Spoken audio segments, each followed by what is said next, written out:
आज हम लोग कक्षा 10 के लिए सामाजिक फिजिक्स के 35 क्वेश्चन देखेंगे। देखिए, पहला क्वेश्चन हमारा क्या है। गोली दर्पण के परावर्तन पृष्ठ की वृत्ताकार सीमा रेखा का व्यास कहलाता है। तो इसका जो आंसर है, बी पार्ट हमारा सही है, वक्रता त्रिज्या।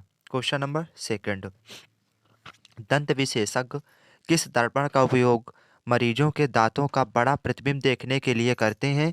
तो हमारा दूसरे का बी पार्ट सही है, अवतल दर्पण। अब क्वेश्चन नंबर 3 पर चलते हैं। देखिए, क्वेश्चन नंबर 3 हमारा क्या है, 4, निम्नलिखित में से कौन सा उत्तल दर्पण की फोकस दूरी जिसकी वक्रता त्रिज्या 32 है। देखिए, यह बराबर होता है r/2। यह हमें फोकस दूरी ज्ञात करना है। r हमारा कितना है, 32। 32/2 करेंगे तो क्या आ जाएगा, 16 सेंटीमीटर, जो कि हमारा सी पार्ट करेक्ट है। क्वेश्चन नंबर अगला देखिए। क्वेश्चन नंबर 5 हमारा क्या है, परावर्तन के नियम से निर्धारित होता है। परावर्तन के नियम से निर्धारित होता है आपतन कोण बराबर परावर्तन कोण। बी पार्ट हमारा परावर्तन कोण बराबर आपतन अपवर्तन कोण। सी पार्ट है आपतन कोण बराबर विचलन कोण। डी पार्ट है इनमें से कोई नहीं। तो हमारा ऑप्शन नंबर ए करेक्ट है, आपतन कोण बराबर परावर्तन कोण। क्वेश्चन नंबर 6 देखिए। हवा या निर्वात में प्रकाश की चाल होती है। निर्वात में प्रकाश की चाल, ए पार्ट हमारा दिया है 3 × 10⁸ मीटर प्रति सेकंड। बी पार्ट है 3 × 10⁸ सेंटीमीटर प्रति सेकंड। तीसरा ऑप्शन है 3 × 10⁸ किलोमीटर प्रति सेकंड। चौथा ऑप्शन है 3 × 10⁸ मिलीमीटर प्रति सेकंड। तो हमारा ए पार्ट करेक्ट है, 3 × 10⁸ मीटर प्रति सेकंड। क्वेश्चन नंबर अगला देखिए। प्रकाश तरंग का उदाहरण है। प्रकाश तरंग का उदाहरण है। तो क्वेश्चन नंबर 7 का हमारा बी बी पार्ट करे थे, विद्युत चुंबकीय तरंग। क्वेश्चन नंबर 8 देखिए। क्वेश्चन नंबर 8 क्या है, प्रकाश के परावर्तन के कितने नियम है। तो 1, 2, 3, 4। तो प्रकाश के परावर्तन के कितने नियम है, 2 नियम है। क्वेश्चन नंबर अगला देखिए। क्वेश्चन नंबर 9 हमारा क्या, किसी दर्पण में बड़ा प्रतिबिंब बनता है। फर्स्ट ऑप्शन है समतल, बी पार्ट है हमारा अवतल, सी पार्ट है उत्तल और डी पार्ट है इनमें से कोई नहीं। तो 9 का हमारा जो बी पार्ट करेक्ट है, अवतल। किस दर्पण में बड़ा प्रतिबिंब बनता है, तो अवतल दर्पण में बड़ा प्रतिबिंब बनता है। क्वेश्चन नंबर 10, गोलीय दर्पण में फोकांतर फोकांतर एवं वक्रता त्रिज्या के बीच संबंध है। तो आप लोगों ने पढ़ा है, F बराबर r/2। हमारा सी पार्ट करेक्ट है। क्वेश्चन नंबर 11 देखिए। सर्च लाइट का परावर्तक सतह होता है। सर्च लाइट का परावर्तक सतह होता है। नंबर ए, फर्स्ट पार्ट है ए उत्तल, बी पार्ट है अवतल, सी पार्ट है समतल और डी पार्ट है उत्तल और अवतल। तो सर्च लाइट का परावर्तक सतह हमारा होता है अवतल। क्वेश्चन नंबर अगला, दाढ़ी बढ़ाने में कौन सा दर्पण उपयुक्त होता है। तो नंबर ए समतल दर्पण, नंबर बी उत्तल दर्पण, नंबर सी अवतल दर्पण, नंबर डी इनमें से कोई नहीं। तो दाढ़ी बनाने के लिए हमारा कौन सा दर्पण प्रयुक्त होता है, अवतल दर्पण। कौन सा दर्पण प्रयुक्त होता है, अवतल दर्पण। क्वेश्चन नंबर अगला देखिए। दर्पण का सूत्र क्या होता है, 1/f बराबर 1/v प्लस का 1/u। दर्पण का जो फार्मूला होता है 1/f बराबर 1/v plus 1/u। Question number अगला देखिए 14, किस दर्पण में केवल आभासी प्रतिबिंब बनेगा। नंबर फर्स्ट है समतल, नंबर सेकंड अवतल, नंबर 3 उत्तल, नंबर 4 समतल तथा उत्तल। तो 14 का हमारा डी पार्ट करेक्ट है, समतल तथा उत्तल। क्वेश्चन नंबर अगला देखिए 15, समतल दर्पण में प्रतिबिंब की प्रकृति क्या होती है। तो 15 का देखिए, नंबर 1 वास्तविक, नंबर 2 वास्तविक तथा सीधा, नंबर 3 वास्तविक तथा उल्टा, नंबर 4 आभासी तथा बराबर। तो 15 का हमारा डी पार्ट सही है, आभासी तथा बराबर।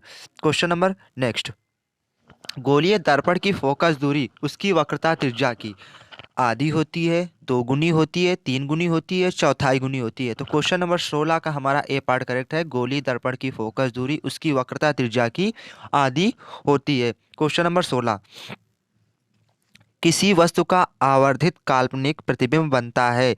किसी वस्तु का आवर्धित काल्पनिक प्रतिबिंब बनता है। तो क्वेश्चन नंबर 17 के देखिए, पहला ऑप्शन है अवतल दर्पण से, बी पार्ट हमारा क्या है समतल दर्पण से, सी पार्ट है उत्तल दर्पण से और 4 डी पार्ट है सभी दर्पण से। तो क्वेश्चन नंबर 17 का जो हमारा ए पार्ट करेक्ट हो जाएगा, अवतल दर्पण से।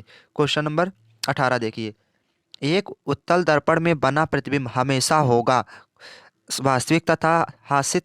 नंबर बी पार्ट हमारा काल्पनिक तथा हासित, नंबर सी है वास्तविक और आवर्धित, नंबर डी है काल्पनिक तथा आवर्धित। तो 18 का हमारा बी पार्ट करेक्ट हो जाएगा, काल्पनिक तथा हासित। क्वेश्चन नंबर 19, 17 देख लिए, किसी वस्तु का आवर्धित काल्पनिक प्रतिबिंब बनता है।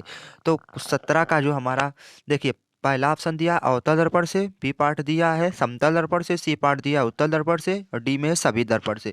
तो क्वेश्चन नंबर 17 का हमारा क्या ए पार्ट करेक्ट है, अवतल दर्पण से। क्वेश्चन नंबर 19 देखिए, ईंट है एक पारदर्शी पदार्थ है, अपारदर्शी पदार्थ है, परभासी पदार्थ है, इनमें से कोई नहीं। तो 19 का हमारा बी पार्ट करेक्ट है, अपारदर्शी पदार्थ है। ईंट एक अपारदर्शी पदार्थ है। क्वेश्चन नंबर 20, हमारी आँख जो देख सकती हैं वे वस्तुएं हैं, दीप्त वस्तुएं, प्रदीप्त वस्तुएं, दीप्त या प्रदीप, इनमें से कोई नहीं। तो क्वेश्चन नंबर 20 का सी पार्ट हमारा करेक्ट, दीप्त या प्रदीप्त। क्वेश्चन नंबर 21, एक समतल दर्पण, एक मनुष्य समतल दर्पण की ओर 3 मीटर प्रति सेकंड की चाल से आ रहा है। मनुष्य को दर्पण में अपना प्रतिबिंब किस चाल से आता हुआ प्रतीत होगा? जब अगर समतल दर्पण 3 मीटर प्रति सेकंड हो, तो जो अगर हमसे प्रतिबिंब की चाल पूछी जाए तो आप उसका दोगुना कर देंगे, मतलब 6 मीटर प्रति सेकंड। अगर यहाँ पर 4 दिया हो तो कितना हो जाएगा, 8 मीटर प्रति सेकंड।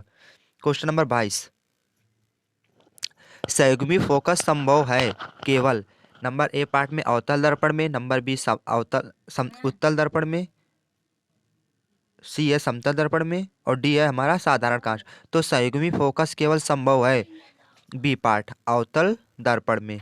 क्वेश्चन नंबर 23, एक उत्तल दर्पण की फोकस दूरी 20 सेंटीमीटर, इसकी वक्रता त्रिज्या होगी। तो आप लोगों ने पढ़ा है एफ बराबर फोकस, अगर वक्रता त्रिज्या पूछ एफ बराबर r/2 होता है। फोकस दूरी कितनी है 20, हमसे वक्रता त्रिज्या पूछी है /2, गुणा करा दें कितना हो जाएगा 40 सेंटीमीटर। क्वेश्चन नंबर 24, यदि किसी वस्तु को एक दर्पण के सामने निकट रखने पर प्रतिबिंब सीधा बने किंतु दूर रखने पर प्रतिबिंब उल्टा बने तो वह दर्पण होगा। तो 24 देखिए, समतल दर्पण होगा कि अवतल दर्पण होगा कि उत्तल दर्पण होगा कि समतल उत्तल दोनों दर्पण होंगे। तो क्वेश्चन नंबर 24 का हमारा बी पार्ट करेक्ट है, अवतल दर्पण होगा। क्वेश्चन नंबर 25 देखिए, क्वेश्चन नंबर 25, किसी दर्पण के सामने आप चाहे कितनी दूरी पर खड़े हों आपका प्रतिबिंब सीधा ही बनता है, संभवतः दर्पण है। तो 25 का देखिए, केवल एक समतल, केवल अवतल, केवल उत्तल, समतल और उत्तल दोनों। तो 25 का हमारा डी पार्ट करेक्ट है, समतल और उत्तल। क्वेश्चन नंबर 26 देखिए, यदि किसी वस्तु को एक दर्पण के सम्मुख किसी भी दूरी पर रखने से उस वस्तु का प्रतिबिंब सदैव सीधा और छोटा बनता है तो वह दर्पण होगा। समतल, उत्तल, अवतल और इनमें से कोई नहीं। तो हमारा 26 का बी पार्ट करेक्ट है, उत्तल दर्पण। कौन सा होगा, उत्तल दर्पण। क्वेश्चन नंबर 27, उत्तल दर्पण से प्रतिबिंब सदैव बनता है वक्रता केंद्र तथा फोकस के बीच, वक्रता केंद्र तथा अनंतता के बीच, ध्रुव तथा फोकस के बीच, कहीं भी बन सकता है। तो क्वेश्चन नंबर 27 का जो हमारा करेक्ट आंसर है वह है सी, ध्रुव तथा फोकस के बीच। क्वेश्चन नंबर 28, किसी वस्तु को हम तभी देख पाते हैं जब वह वस्तु प्रकाश में अवशोषित करे, परावर्तित करे, अपवर्तित करे, परावर्तित तथा अपवर्तित दोनों करे। तो क्वेश्चन नंबर 28 का हमारा बी पार्ट करेक्ट है, परावर्तित करे। क्वेश्चन नंबर 29 देखिए, क्वेश्चन नंबर 29 क्या लिखा है, किसी दर्पण में वास्तविक प्रतिबिंब नहीं बन सकता, समतल दर्पण में, अवतल दर्पण में, समतल तथा अवतल दर्पण में, सभी दर्पणों में। तो क्वेश्चन नंबर 29 का ए पार्ट करेक्ट है, समतल दर्पण में। क्वेश्चन नंबर 30 देखिए, 31, क्या समतल दर्पण में बने प्रतिबिंब को पर्दे पर उतार सकते हैं? तो क्वेश्चन नंबर 31 का हमारा जो बी पार्ट है वो करेक्ट है, नहीं। अब क्वेश्चन नंबर अगला देखिए, 33, समतल दर्पण से किसी वस्तु का प्रतिबिंब वास्तविक बनता है, आभासी बनता है, बड़ा बनता है, छोटा बनता है। तो क्वेश्चन नंबर 33 का जो हमारा करेक्ट है बी पार्ट, आभासी बनता है। क्वेश्चन नंबर अगला देखिए, 34, किसी वस्तु का अवतल दर्पण द्वारा बना प्रतिबिंब आभासी, सीधा तथा वस्तु से बड़ा पाया गया तो वस्तु की स्थिति कहाँ होनी चाहिए? तो क्वेश्चन नंबर 34 का देखिए, मुख्य फोकस तथा वक्रता केंद्र के बीच, वक्रता केंद्र के बीच, वक्रता केंद्र से परे, दर्पण के ध्रुव तथा मुख्य फोकस के बीच। तो क्वेश्चन नंबर 34 का हमारा डी पार्ट करेक्ट है। क्वेश्चन नंबर अगला देखिए, 35, निम्नलिखित में से किस दर्पण द्वारा किसी वस्तु का वास्तविक प्रतिबिंब मिल सकता है? तो क्वेश्चन नंबर 35 का उत्तल दर्पण द्वारा, समतल दर्पण द्वारा, अवतल दर्पण द्वारा, इनमें से कोई नहीं। तो क्वेश्चन नंबर 35 का जो सी पार्ट करेक्ट है वो हमारा करेक्ट है, क्योंकि देखिए इसमें पूछा गया था निम्नलिखित में से किस दर्पण द्वारा किसी वस्तु का प्रतिबिंब मिल सकता है, तो एक अवतल दर्पण द्वारा ही हम इसका प्रतिबिंब मिल सकता है।